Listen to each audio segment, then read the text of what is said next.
जय हिंद, जय भारत, वंदे मातरम।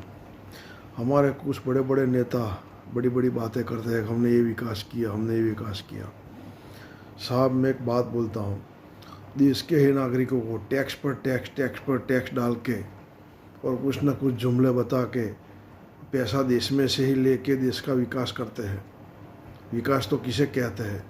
जो चाइना, ताइवान, कोरिया, जापान, जो विदेशों से हुंडियामण कमा के अपने देश में ला के अपना लोगों का विकास करते हैं, उसे विकास कहते हैं साहब। और हमारे यहाँ तो एक एक घर पर तीन तीन जात के टैक्स लेते हैं। गैस पर टैक्स, बिजली पर टैक्स, रोड पर टैक्स, टैक्स पर टोल टैक्स, टैक्स पर टैक्स लगते हैं और फिर देश का विकास करते हैं।